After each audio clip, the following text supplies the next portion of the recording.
Hi everyone.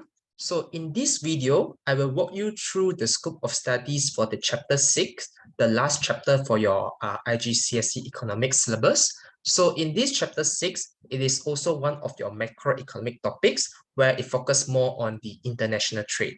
So when it comes to chapter 6, again, this is another long topic as well. There are a few concepts that you need to know when it comes to your own revision, right? So the first concept that you need to know is the concept of international specialization. So with the rise of the globalization, right, every country relies on each other and it allows every country to be able to trade between one and the other. So therefore, right, this allows every country to be able to focus on the production they are good in producing at with the resources that they have. So therefore, the first concept you need to know is international specialization. When every country is able to focus on what they are good in producing at by taking into account of the resources they are abundantly endowed, right? So therefore, since they have all these resources available, they can just use all these resources to produce the products they are good in producing at.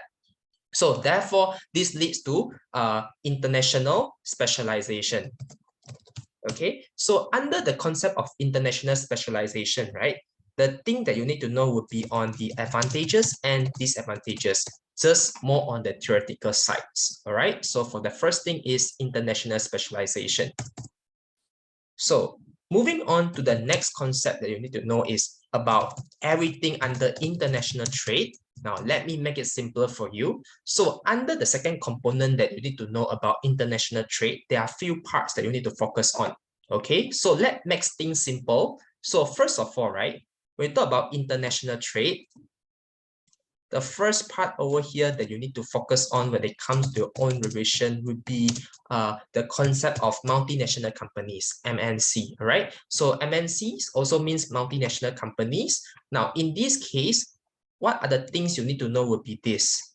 So under part 1, okay, the first thing that you need to know about MNC is what are the factors that attract MNC to produce in particular countries. The factors that lead MNC to produce or to choose to operate in the particular countries. So like, for example, there are so many countries out there. What makes the MNC to choose that particular countries? Okay, so therefore, few examples. Again, all the things are in the notes, but for example, some of the points that are easier to remember would be, let me just change the color. Okay, so for example, the reason why some MNC choose to operate in some country, it could be due to the availability of the resources. Like some countries will have the access to those specialized resources. So therefore, these encourage MNC to produce in that country. Or it could be because of the size of market. The size of market is large in the particular countries. So it's attractive for the MNC to sell their products and to produce their products over there. Okay, to take advantage of the business opportunities. It could also be because of the cost of production. So cost of production in some of the countries, like for example, wages, the salary that you have to pay for the workers in those least developed countries or developing countries are low. So therefore, this allows the MNC to operate in those countries. And also, it could be because of few regulations. Like for example, there are not so much of rules that they need to follow when they want to operate in those countries. So therefore, these are the factors that lead MNC to produce in a particular country. Okay, so the next thing that you need to know under MNC would be benefits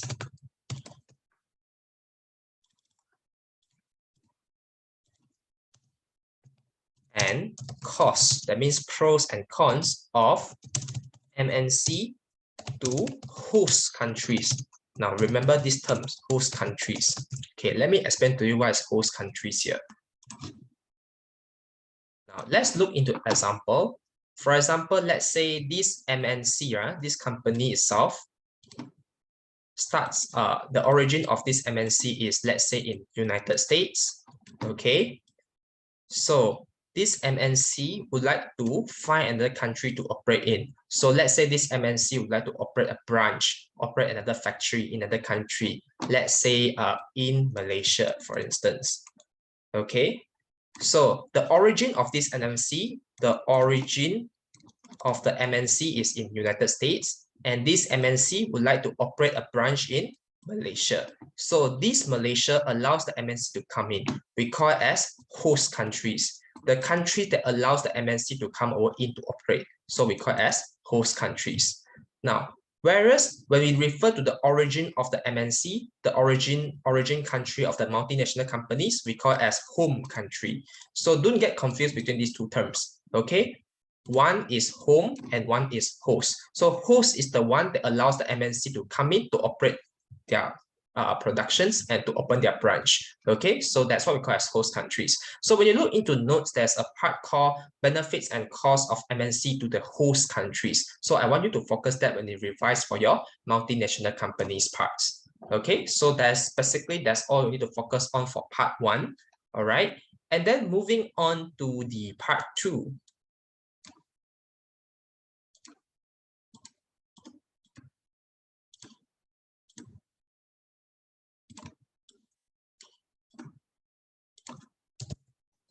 So in part 2, what you need to focus on is a very simple concept. It's about free trade. Free trade basically referring to a situations where there is no any protectionism, there's no any trade barriers, and there's a free movement of goods and services across the countries. All right, so that means all the countries, right, are allowed to engage freely in the international trade without any restrictions. Okay, so therefore we call it as free trade. There's no any protectionism or trade barriers in this case. Okay, so if there's a free trade, right, what are the advantages and disadvantages? So this is a basic concept as well. You just need to read through from the notes as well. Now, of course, as usual, there are so many advantages and disadvantages to focus on, but choose those points that you are comfortable to write so that you don't have to focus too much, or else there are too many things for you to focus on. All right, so that's part 2. And then moving on to part 3. So part 3 here, a little bit more important, which is about trade protections. Okay, or what we call as trade protectionisms. So what are the trade protectionisms? So trade protectionisms, right, are basically like what we call as trade barriers. That means that they want to restrict the international market access and to restrict or to reduce the competition, because to some extent, sometimes government want to help the local producers as well. They wouldn't want all the people to just keep buying the products from the overseas, which will be not good for the local producers. So therefore, to some extent, they want to reduce the competition from abroad. So therefore, trade barriers is necessary to encourage the local exports and to discourage the international imports. Okay, so trade protectionism is one of the important parts. However, there are only 2 things you need to know. But this part could be a bit lengthy. I wouldn't say lengthy, could be a bit technical, but it's quite easy to understand. It's technical, but the thing is, there's not so much, it's not too hard for you to understand. Okay, so what you need to do is, first of all, the types of trade barriers, the types here. That means, like, for example, you have tariff, you have quotas, you have embargo. So you need to know the meaning of all this. Okay, it's just a very short part. You just need to know what are the meaning of all these trade barriers. Okay, and then the second thing that you need to focus on under part 3 would be, again, pros and cons. So arguments for and against trade barriers. That means what are the pros and cons for a country when they want to impose these trade protections or trade barriers against other countries to discourage the imports. So what are the good and bad things? So this part again is the advantages and disadvantages of the trade protectionisms. Okay, so again, this one, a lot of points. Choose those points that you want to focus on. All right, so these are the main 3 parts that you need to focus on when it comes to the entire part, which we call as international trade. Okay, so second part is done. Moving on to the third part. So second part consists of 3 subcomponents, and then moving on to the next part is what we call as foreign exchange rate. That means here you look into exchange rate. So exchange rate is about the price of one currency in terms of another currency. Okay, so how it works is this. Let's do a very quick introduction. Now, let's say for instance, you have Malaysia over here, okay, and you have forex market over here, foreign exchange market. Let me make it into a short form, forex market, and you have United States over here. Okay, so you can remember from this simple illustration on how this forex market works.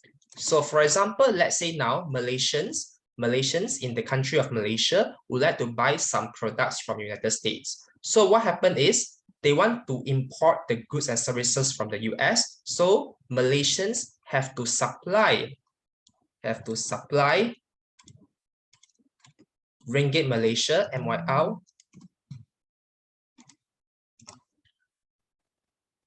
So Malaysians have to supply MYR Ringgit Malaysia to the forex market. So what happened is they will need to exchange to US dollars in order to be able to buy the goods and services. So once Malaysians supply the Ringgit Malaysia to forex market, that means that they will be demand US dollars in order to buy the goods and services from the United States. Okay, so this is for the purpose to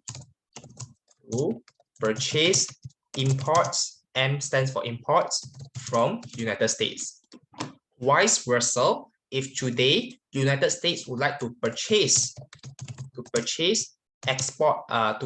our products, to purchase Malaysian products, that means our local exports, then what happened is they will supply the US dollars to the forex market in order to demand for the Ringgit Malaysia. So that means United States, the residents, the Americans will have to supply USD to the forex market in order to demand for the Ringgit Malaysia.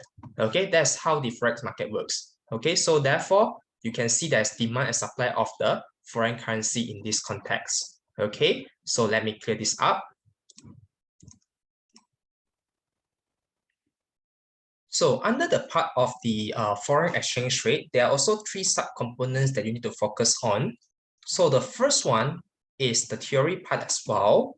Okay, so the first thing you need to focus on under forex is that you need to know what are the determinants of foreign exchange rate. The determinants of forex, or what you call as foreign exchange rate. Okay, so in other words, when I say determinants of forex, it means the demand and supply of foreign currency. That means what are the factors that could lead to a person or to lead to a country, to lead to the people to demand more of the foreign currency or to supply more of the foreign currency. All right, so these are about the demand and supply for the foreign currency. Okay, now if you refer to the notes, now before I show you the notes, I want you to remember these three terms first. Okay, so one is called trade flow, one is called capital flow, and one is called speculative flow. So that means usually people demand for foreign currency is because of these three reasons. For example, if today you want to buy the products from abroad, okay, or you want to export to other country, or you want to buy the imports from other country, therefore you need to demand or supply of the foreign currency. That's what I call as trade flow. Trade flow is the flow of currency that takes into account of the exports and imports. Okay, as long as the transaction includes export and imports that cause the people to demand and supply of the foreign currency, then that's what I call as trade flow. Capital flow is the flow of currency that's because of the interest rate. Like for example, if let's say United States has a higher interest rate, so it's more attractive for you to keep the money in the United States bank. So therefore, you will supply Ringgit Malaysia to the forex market in order to demand US dollars in order to be able to keep your money in the US banks. Okay, so therefore, any transactions that happen mainly because of the interest rate, that cause you to demand and supply for the foreign currency. That's what I call as capital flow. And whereas when you talk about speculative flow, it's about predictions. Like let's say if you predict that United States is going to appreciate in terms of its value, then you are going to change your ringgit Malaysia to US dollars so that you'll be able to earn from the prediction itself. So speculative flow is about predictions. Okay, like for example, if you think that ringgit Malaysia is going to be depreciated soon, or it might get worse, then what happens is you might want to exchange your ringgit Malaysia with other foreign currency, like for example, United States dollars or Singapore dollars. Okay, so these are the three main determinants of Forex, which I simplify for you. Now, let me show you the notes over here. If you refer to the notes, I have provided you this table. So this table on the left-hand side is all about the demand for the foreign currency. So what are the demands, or what are the factors that will lead to the demand for the foreign currency? On the right-hand side over here, I have shown you the factors that could cause the people to supply their foreign currency. Okay, now there are a lot of factors here for you to focus on, but actually, if you understand the three terms just now, the first few bullet points over here is all about talking exports and imports. So here I would say as trade flow. So all these are trade flow. As long as you are able to explain what is the meaning of trade flow, or you can manage to pick up some points over here, then you are safe already. So as long as things are related to trade flow, which are exports and imports, then you can use the points already. Okay. Second here, you can see that it's about interest rate. So this is what we call as capital flow. That means the flow of the currency that is due to interest rate. Like for example, if higher interest rate in United States financial institutions, like banks in US providing higher interest rate, then it's more attractive for you to put your money in United States. So you supply ringgit Malaysia to demand for US dollars, to demand for foreign currency, to keep your money in their banks. Okay, and the last one, you can see that the last bullet points, the last few bullet points are all about speculative flow. So speculative flow are basically about predictions, right? Like for example, you speculate that US dollars is going to rise in terms of its value, then you will buy more of US dollars. You will demand more for US dollars. So it's about prediction. Okay, so therefore, you see things can be, your revision can become very easy if you can understand these three terms. Okay, one is trade flow, capital flow, and speculative flow. Same here. When it comes to supply of foreign currency, the first part over here, the first few bullet points over here are all about trade flow. Here is about capital flow. And the last one is about speculative flow. The reason why I introduce you all these three terms is because it's easier to remember, so you don't have to read so much things. So that as long as you are able to explain these three terms, then you are good enough already. You don't even have to pick any points at all, as long as you understand the terms. Okay, so it's like a shortcut for you all. Okay, so therefore it's about determinants. Now, when it refer to my notes, there's this graph, one graph on appreciations and one graph for depreciations. For the Forex markets, when it comes to graph, it's not so important. So in paper 2, usually it's not being tested. So it's not often coming out. So even if you want to skip this, that's perfectly fine. But if you have anything that's not sure about this graph, feel free to ask me, all right? But or else, right, this part you may need, you may not really need to focus that much. Okay, so just skip it and then just focus more on the theory sides. More on the concept sides, right? So therefore, this is the first thing you need to focus on, the determinants of Forex. Okay, as simple as the three terms over here. Now, of course, when you talk about foreign exchange rate, right, you always come across the terms like, for example, appreciations and depreciation. So you need to know what is the meaning of appreciation, okay, and depreciation. Now, when I say appreciation, that means that your currency has increased in terms of its value in the international market. Okay, so let's say, for example, when I say ringgit Malaysia has appreciated, okay, that means that less MYR is needed to buy $1, for example. Less money, less local currency. So less local, let me just write better, less local currency, for example, ringgit Malaysia, is needed to buy $1, one foreign currency. So that means now you're using less money to buy one foreign currency. Less local currency is needed to buy one foreign currency. That's what I call as appreciation. Okay. On the other hand, when you say depreciation, that means more local currency. That means that your local currency is losing its value. Okay. More local currency is needed to buy one foreign currency.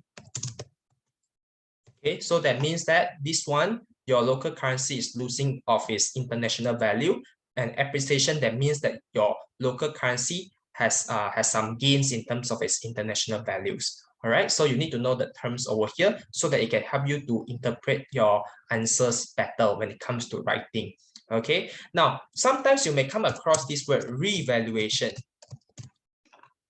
Okay, now just a little bit difference only. So actually they both mean the same thing. So when you say appreciation or revaluation, they both mean that less local currencies needed to buy one foreign currency. But the only different thing is that appreciation is basically caused by the market forces like demand and supply of the foreign currency that cause either appreciation or depreciation. However, when you talk about revaluation, revaluation is an action. Okay, it's an action that's being done by the government. So when the government want to increase or decrease the value of the local currency, we call it as revaluation or devaluation. So just remember, appreciation and depreciation both are like nouns, like nouns. It's just a term. Or it could be caused by market forces. But we talk about revaluation and devaluation is an actions done by the government or the central bank to revalue or devalue the currency. They both have the same meaning. It's just that one is noun and one is action. Okay, so this is something that you might want to look into for your understanding purposes in case if you need it for writing. Okay, so basically that's the first part under foreign exchange rate. Now, moving on to the second part that you need to focus on under foreign exchange rate is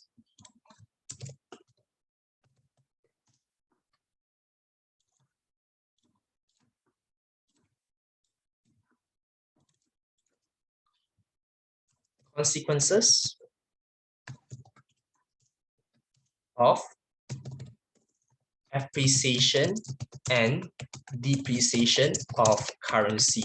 Now, since you have already known the definitions or the meaning of appreciation and depreciation of currency, what are the consequences? When your local currency is appreciated in terms of its value in the international market, what are the consequences? When your local currency is depreciated, what are the consequences? What are the impacts? Now here, I can make things simple for you. You just remember, when you want to explain or when you want to talk about all the consequences of your appreciation or depreciation of currency, always talk about these few things. Talk about the cost. So now let's say when your currency is appreciated already, therefore it's cheaper for you to import. So if you have a lot of raw materials imported abroad, will it reduce your cost of production? Yes, right? So the cost will be cheaper if you import your raw materials abroad. So talk about from a cost perspective or talk about your revenue. Like for example, if your local currency is depreciated, that means your local currency becomes cheap for people to buy. So therefore, your local exports will become very cheap for the foreigners to purchase. And therefore, this will increase the export revenue to the country.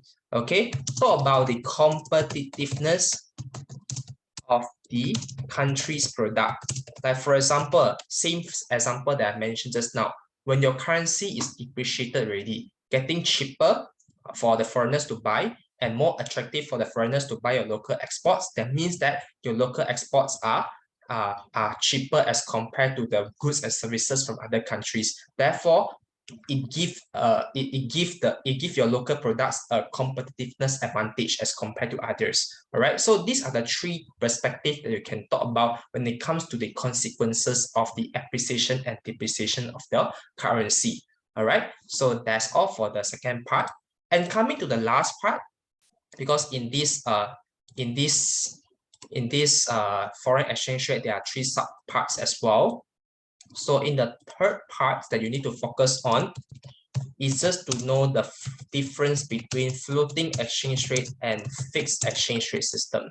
Okay, so this one you may want to read to the notes. You might want to read the notes as well. Okay, so this part here is basically you need to know what is the difference. So you know that floating exchange rate is about market forces. That means the fluctuations of the exchange rate is entirely determined by the market forces of demand and supply without any government intervention or without any central bank intervention. So everything is about market forces. So floating exchange rate, the appreciation or the depreciation of the currency is determined by the market forces without any government intervention. Whereas when it comes to fixed exchange rate system, there is government intervention. That means the government will involve. The government may not want the currency to be appreciated too much or depreciated too much. So let's say if now, for instance, when a lot of currency has been supplied to the international market, causing the local currency to be depreciated in its value. So if the government doesn't want the local currency to be depreciated too much, they will use their reserve to buy back those local currency that has been supplied in the market. So therefore, that's one of the example as an action that government will buy to avoid the local currency being depreciated too much. Okay, so again, I repeat the example. So whenever there are a lot, so let's say now Malaysia, okay, and then this is Forex market as usual again, and this is United States. So Malaysia keep buying imports from US, for example. So Malaysia will supply a lot of ringgit Malaysia to the Forex market in order to demand US dollars to buy the imports from the US. Now, this is not good because when there's a lot of supply of ringgit Malaysia to the Forex market, this will cause ringgit Malaysia to depreciate. So if the government doesn't want the local currency to be depreciated, so what happened is government will take out their reserve, okay, to buy back all this ringgit Malaysia. So government doesn't want the ringgit Malaysia to be circulated too much in the international market. So what happened is government will supply those foreign currency. Government will use the reserve to supply the foreign currency in order to buy back ringgit Malaysia in order to avoid the ringgit Malaysia to be depreciated too much. Okay, so therefore, fixed exchange rate system, it includes the intervention such as this. Okay, or vice versa, if today a lot of people demanding for ringgit Malaysia, let's say all the foreigners suddenly demanding so much about ringgit Malaysia, this is going to cause our ringgit Malaysia to appreciate a lot. So if government doesn't want our ringgit Malaysia to appreciate too much because it will affect our exports, right? Because if our currency is being appreciated too much, then it's going to be very pricey for people to buy our exports. So if the government doesn't want our currency to be appreciated too much, what happened is, since there are so many people demanding for ringgit Malaysia, what happened is they're going to supply ringgit Malaysia to the foreigners, to the market, and then to buy back all the foreign currency so that it avoids the currency to be appreciated too much. Okay, so therefore this includes the actions that to be done by the government. So that's all for foreign exchange rate. Okay, now coming to the last part, the last section that you need to know under international trade. Let me erase all this.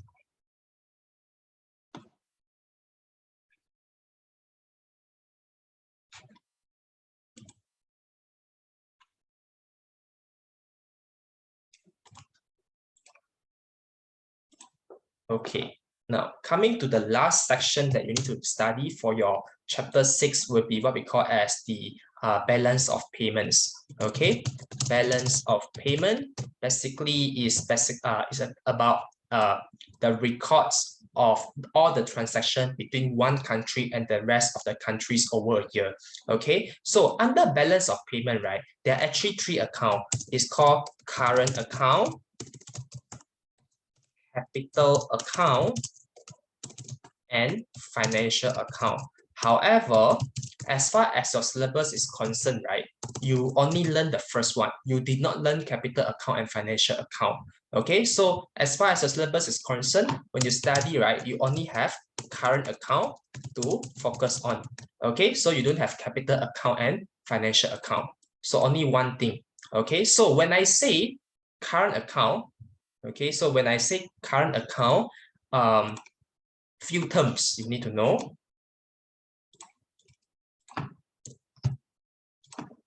So when I say current account, CA, I make it short form.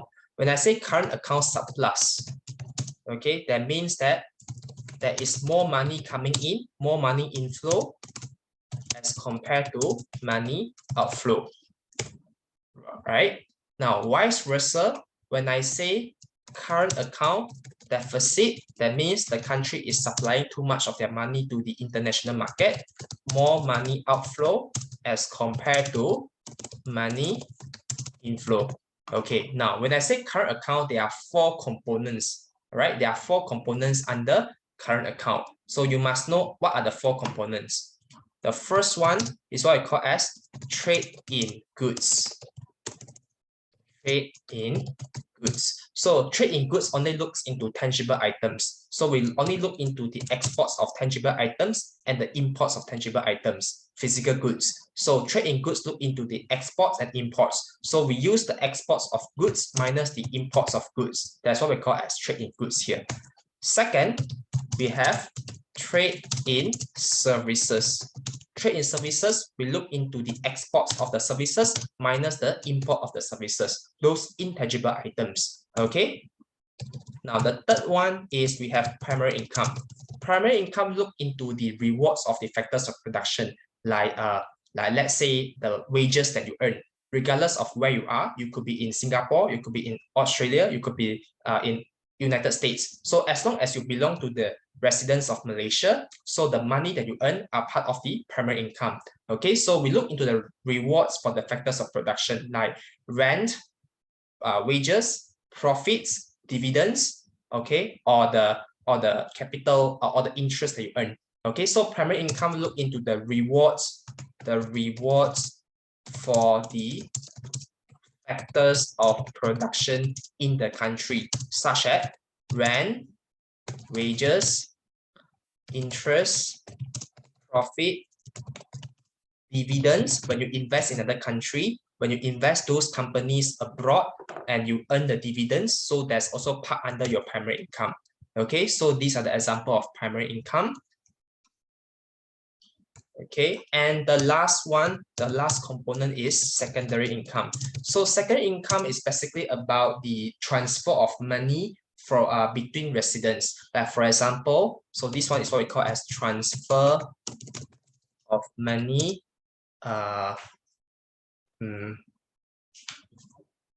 from residents. Okay, so transfer of money from residents, or what we call as private remittance.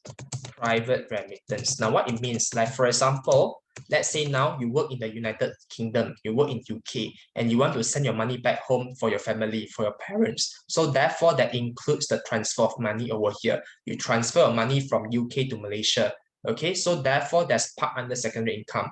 Or like for example, when those foreign workers, like those Bangladesh workers, they work in Malaysia, and every month they would like to send their money back home to Bangladesh. So therefore, in this case, there is this transfer of money that's being involved. So therefore, when they transfer their money from one country to their home country, that's what we call as secondary income.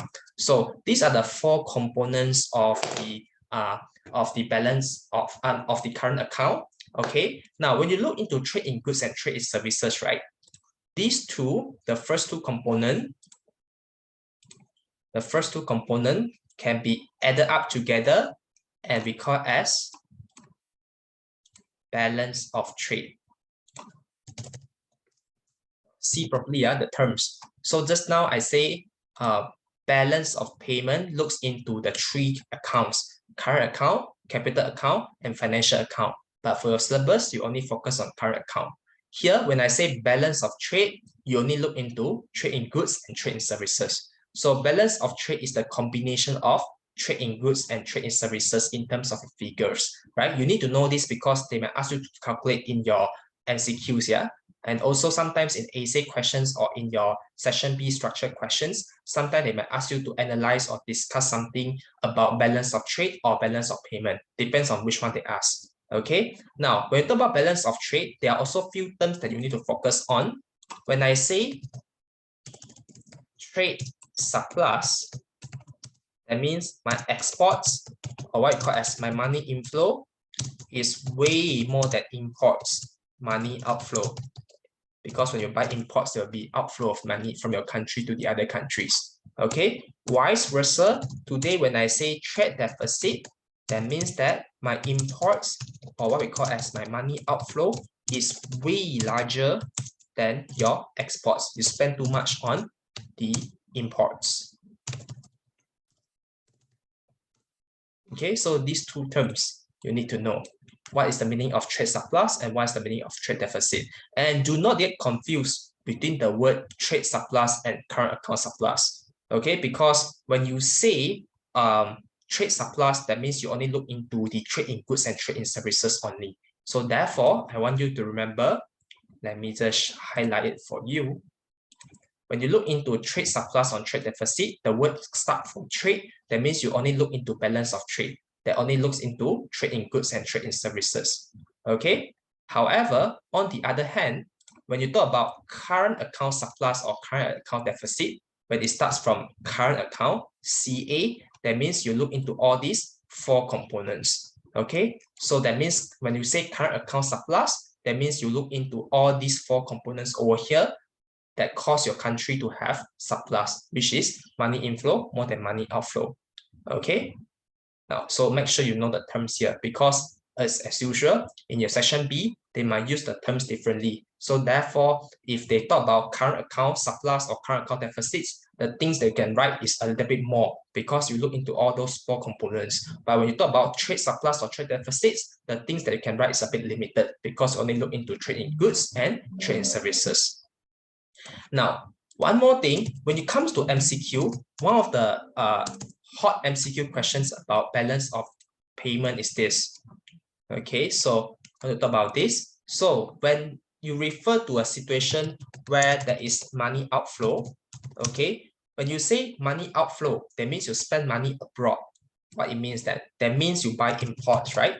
So when you refer to a situation where there is money outflow, that means the residents in the country are spending abroad to buy imports, and therefore this giving rise to debit items. That means you buy the items, you spend money, money outflow, and product coming in. So it gives rise to debit items. So vice versa, if today you are selling your exports, therefore money coming in, that's what I call as money inflow.